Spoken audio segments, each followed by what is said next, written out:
everybody, so new review today. We're talking about the upcoming third season of You. It's been close to 2 years now since season 2 of You, and I'm absolutely elated that the show is finally returning because this show is just so tantalizingly entertaining, and I'm very excited to see what the next chapter holds each and every season. So I'm very excited that we're finally getting the third season as it debuts on Netflix this Friday. In season 3, we find Joe and Love are now married and raising their baby in the illustrious Madre Linda, filled with all kinds of rich and slimy individuals. As Joe juggles his commitments as a father and husband, he ponders if perhaps the perfect woman he's always been searching for lives next door, but Love's lethal impulsiveness poses a risk that proves to be the ultimate test for the couple. After the roller coaster that was season 2, I had absolutely no idea how they're going to be able to top this sort of craziness for season 3, but I'm happy to say that I do think that season 3 succeeds in that aspect. Season 3 completely doubles down on all the things that we loved in season 2 and expands upon them even further in this new exciting environment for Joe and Love to mess around in. We have had some great locations in the past 2 seasons, but Madre Linda is a whole other beast of its own, and it's such a great sandbox for Joe and Love. Both of them really trying their best to fit in with these obnoxious, out-of-touch rich people, inevitably which leads to them falling back into their usual offerings of murder, obsession, and cover-ups once things start to get a little less interesting in this boring town. You know, what can I say? When Joe Goldberg and Love Quinn move into your neighborhood, things start to get a little bit spicy. The juggling of all those things, the murder, the obsession, covering their tracks, all that stuff is immensely captivating, and as I said, it's ramped up to even further degrees because we're not just following Joe Goldberg this season because Love is very much involved in the crimes as well. Now that we've seen the true Love and see she's right up there with Joe when it comes to the crazy levels,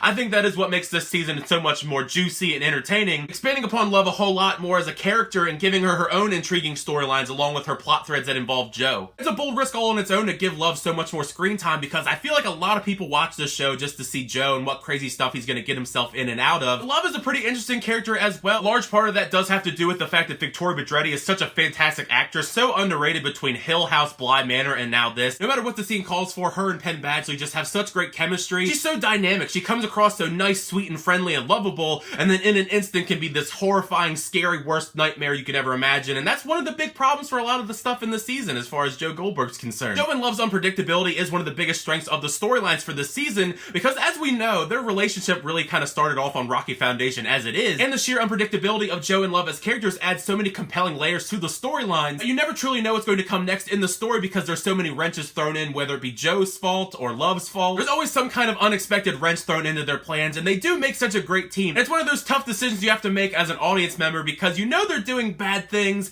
but you're kind of rooting for them and you kind of feel wrong doing it, but it's such a good show that you can't help but do it. Especially when the majority of people in Madre Linda are some of the most annoying, vapid, rich people you could ever imagine. Like the worst of the worst, snobby rich people, to the point where you can totally understand why Joe and Love would want to take them out because they're just so horrible. Besides those plot points, the toxicity that builds up between Joe and Love throughout season 3, it adds a whole nother layer of intrigue when their backs are up against the wall, trying to avoid being caught. While all of that's going on, both Joe and Love are sneaking around one another, keeping secrets from each other, and the added fact that each of them know what the other's capable of, you never really know if they can fully trust each other with those secrets if they do reveal them. Absolutely is a relationship that begs the question, can they potentially save this marriage after all the things that they've done? I don't know, I've had some pretty bad relationships in my day, but I do think that Joe and Love take the cake and make me feel a lot better about the bad relationships I had in my past. I haven't even touched upon the fact that they have a baby now. We do see that it's baby Henry. That was one of the things that was kind of perplexing when you go into season 3 because we thought it was a daughter and then it ends up being a son, so they kind of explained that early on. It's not like a really big plot hole or anything. Really wasn't sure going in how a baby would affect the couple as a whole, but I do think that it has some great growth for Joe as a character. Henry being born and him coming out a boy, he becomes a bit more self-aware of his obsessive nature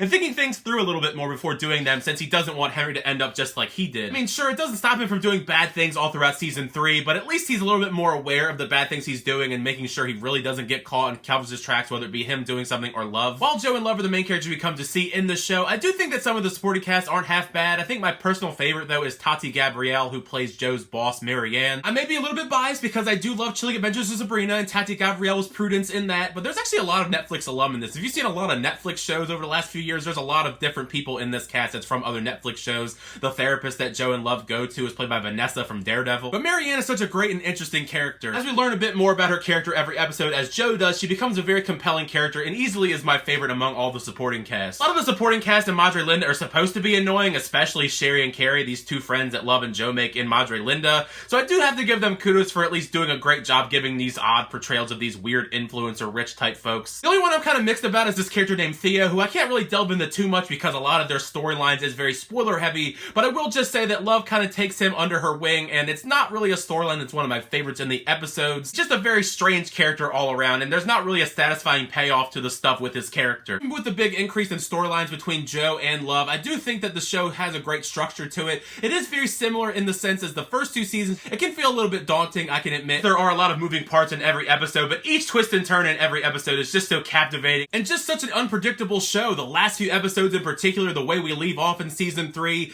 absolutely shocking. I was not expecting it. Pretty crazy ending. They do leave the door open for a season 4. Obviously, I'm rooting for a season 4 because I've had such a great time with the first 3 seasons, and season 4 just teases so many great possibilities without going into too much detail. In summary, I think season 3 of You is another fantastic season of television. It's great, it's captivating, unpredictable twists and turns. Another great turnout for Joe and Love as well. These characters are just horrible people, but you love to root for them. It's one of those kind of weird situations that we've seen a lot in TV in the last few years. But I am excited to see what you guys think of the show when it debuts this Friday on Netflix. I think it's going to be a blast to talk about because there's so many things I didn't want to touch upon because they are spoiler heavy, and I think it's just going to be a lot of wild and crazy stuff that we're going to talk about and the theories for what's to come in potentially season 4. But now that you've heard my thoughts on season 3 of You, make sure you share your thoughts down below when you do get a chance to check out the season. Did you like the season? Did you not like the season? Let me know all your thoughts about the riveting twists and turns that we have in this season. It's pretty wild. And also, I want to hear all your theories about what you think was going to happen in season 4, if we're going to get a season 4. It's just fun talking about with you guys and all of your potential theories for what's to come in the future for the show, because it's such a great show. I'm just excited that it's back after so long. I hope we don't have to wait as long for a potential 4th season, because 2 years is a long time to wait for a season of television these days.